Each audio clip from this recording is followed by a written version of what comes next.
I wish that Shahbaz becomes the Prime Minister of my country because he's a doer and उसका एक अपना काम करने का तरीका है और वो हर वक्त जो है वो काम में रहता है। ये मेरी एक पर्सनल भी ऑब्जर्वेशन है शहबाज शरीफ साहब के बारे में।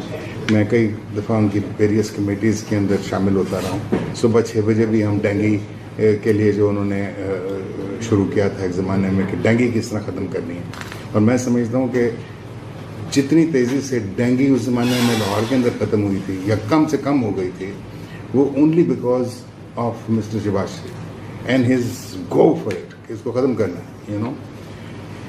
सुबह 6 बजे मीटिंग बुलाते, you see, and bureaucracy was like this and still is, I mean that he is a doer. So we need people in this country who can build this country.